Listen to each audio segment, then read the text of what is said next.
ako sa Bishop Stortford. No, Bishop Stortford. Stortford. Bishop Stortford. Bishop Stortford. Murag buang.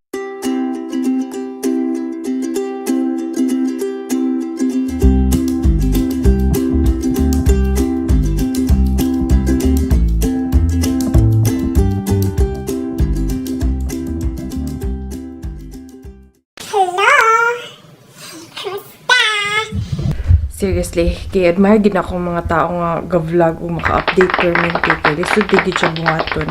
Mag-breakfast ko na ako sa London Stansted. First time na ako. Bago lang mi nag-start og lupad diri. I don't know, might be like 3 months ago. So, maglakaw-lakaw ko unsay naa sa palibot. Gusto man unta ko moadto sa city, pero it takes 1 hour from here moadto kag London, like proper London city. 1 hour siya away. And as usual, permanently lang sayop akong kakadala nga jacket. Now, it's really cold outside, medyo gaulan-ulan pa, so dili na to kaya mugawas og layo-layo. Tan-aw na ako sa duol ng area. Maning ka-choice sa Google Maps kay dagan na kayo, pwede nimo ma-search. Maka-search na ka kung unsay mga close by ba. For example, explore nearby. Kung gusto kag restaurant or gusto kag coffee shop, events, and unsa pa, must to seafood. So, tanawon ako kung unsay lang mga attractions and see if I could actually go. Otherwise, magtuyok-tuyok ra ko sa mga small town. Kaya mabalik na miyong niya. So, I don't really wanna make myself really tired. Kaya matulog pa sa ko before the flight. So, let's do it. Mag-breakfast ako. And I'm gonna take you there.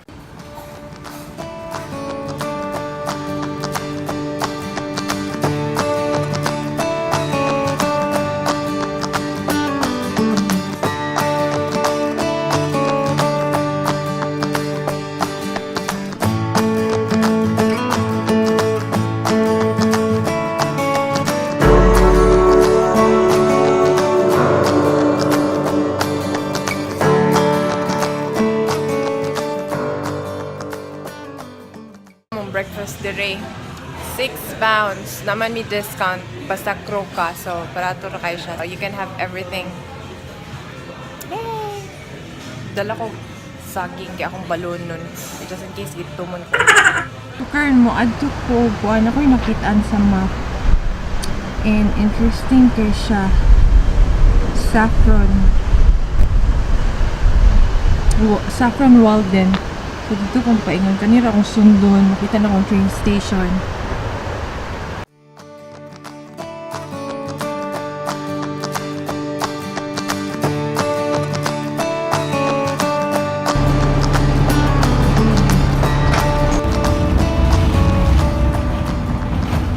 Change of plan din nakaroon kay layo kayo to. Original na akong gusto adtuan. Siya down dato pero layo kay siya kay 1 hour ang yung drive din. Ang difference day sa bus kay 1 hour set every 1 hour ang biyahe. So listen kayo kay wake up call na namo niya 6 a.m. 6 p.m. I mean. And then karon it's already 11 a.m. So I won't take chances for now. Dari na lang ko sa ilang village very close to the airport.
be honest, wala ko kabalo kung asa ko karon. Nagnaog lang ko sa bus.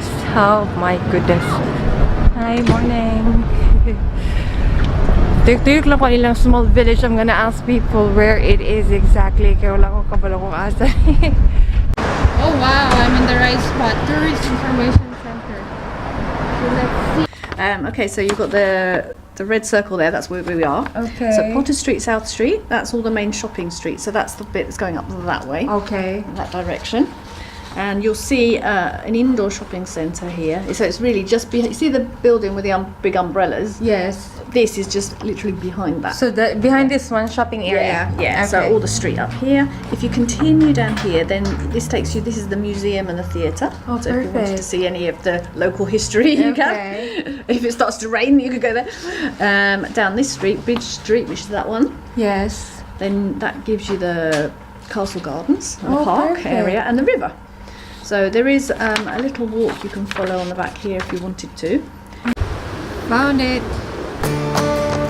That's the garden. Flowers.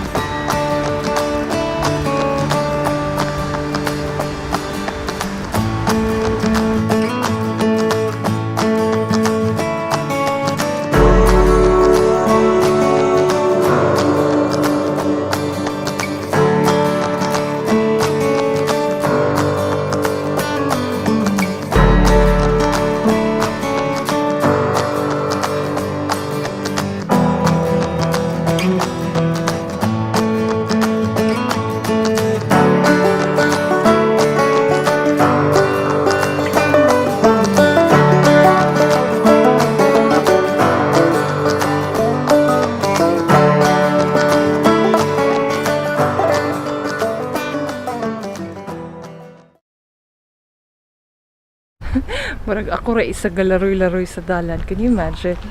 And it's 12 noon. Alas 12 naman unta. Pero murag walay tao. Kaloka. So, manaog ko balik dito silang city. Let's show you.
Kaya din hangin kaayo.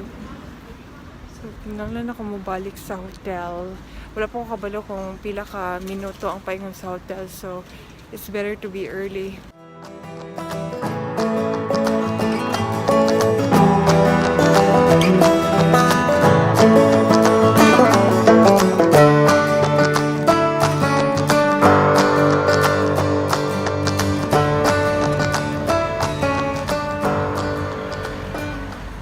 Kung painit kay tugnaw kayo magbulat dito sa bus stop tapos marag naisay ko dito akong tapad. So yeah, hot chocolate kay tugnaw na kayo, so I need something warm kay kakurog na ko. No. Naan ako sa bus stop karon maghulat na lang ko. Dapat ko'y 20 minutes ay abot ang bus. So wait.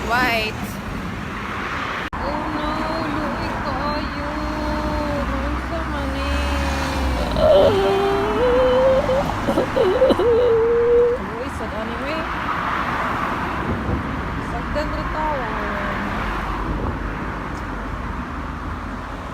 Wala pag-apon ko sa akong bus. Where's my bus? Grabe. 3 hours na ako ga-walk pero basa pag-apon akong buhok. Yan na katugnaw. 11 degrees lang naman. Or even less. Gisipon ako. Sulok pa naman akong sipon. Nakapalit ko hot chocolate para pang painit while waiting diri kay. Napo ko'y 20 minutes. Sa'yo lang ko mabalik kay gusto mo ko matulog before the flight. Maman ako gabuhaton permanente. But it's good to explore. At first, abi na ako wala gyud malakwan diri sa Stansted kay. Kung pangutan na ako mga kauban, boring daw. Wala ko na yung maadtuan, ana. So, mo to, nag-decide ko, may check na ako sa Google Maps. Actually, akong gusto adtuan gyud katong SAFFRON, WALDEN. Pero, na-realize na ako, layo man day kay siya. Kay pag adto na ako sa bus station, mo to, 1 hour away siya by bus. And then, ang interval sa bus pag yun is 1 hour Japon. So, di ko ga-take of chances basta yana. Kaya kinanglan ko mabalik later para matulog pa before sa flight. Then, akong second option was STANSTED MOUNTFITCHET. Di ko pronounce. But somewhere close by lang a village. Pag-check na ko sa Google Maps, 11 minutes away lang siya. Mga itong nagsakay ko sa bus. Pero pag sakay na ko sa bus, kay 11 minutes naman, marag wala pa may naabdan nga village. Moto, padayon lang gyapon ko, and then nakakita na ako ni medyo nice nga lugar. Nag-decide ko manaog. Wala gid ko kabalo kung unsa ni siya. So chada gyapon no say kanapit ang wala gid nimo siya na plan, and then you discover something nice. So na ako karon sa Bishop Stortford. I don't know if mo gyapon na siyang right to pronounce it, but it's very close sa Stansted Airport. Mga 30 minutes away siguro by bus. So, okay na gyapon siya. So, next time, diri gyapon ko, i-explore na ko siya. Or maybe I can go to SAFFRON, WALDEN, i-try na ko siya. Pero, I have to be really early. Kaganina man ko, medyo late na ko nagmata. So, moto, mga alas 10 na ko, namahaw pa ko. So, initially, nakawag ko sa hotel, mga around 11 na. So, next time, I'll try to be early. Kay sayang sa dakong day. And kahapon rami ni abot. Then, wala ko ikibuhat, natulog ra ko. But, of course, dili man gid ako i-compromise akong pahulay pod. Kung kinahanglan ko magpahulay gid ko. Sundon gid gyapon ako akong lawas kung kano sa siya mosulti nga. Okay, you're ready to go. Okay na ka maglaan. Inabot na gid akong bus, maloka ko. Oh my gosh, you won't believe this. Nilabay sa ako akong bus na buang lang. Kinahanglan di magpara po diri. Abi man ako magulat lang ka sa bus station. Unsa man ni oy? Magpara-para po day ka. Gilabyan lang ko sa bus. Karon hulat na sa ko for at least, ano na siya, 13 minutes to go. Oh no, dili na lagi na maayo. 26 minutes na po dyan. And wala pa diri. Mas stress man sa tayo. Oy. Mas stress tayo, ani. Ang naman ka bus. Kili gapang English ang mga tao diri, so I can ask anybody. So karon nilakaw ko kay ambot no sa initabo atong bus stop nga akong gitambayan nga wala may gaabot nga bus. Magkuha na lang ko, mag-train na lang ko. It's like 10 minutes away rather than taking a bus. It's 30 minutes away. So I better take the train now. Para sure ball.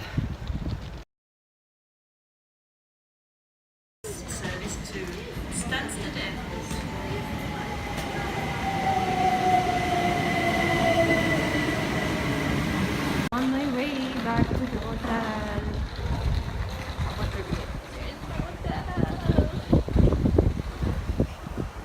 Grabe, hindi kaayo. Kung wala untay hangin, okay raman unta ang temperature. Pero pag mulabay na gali ang hangin, it's crazy, freezing. Rushing to the hotel deck.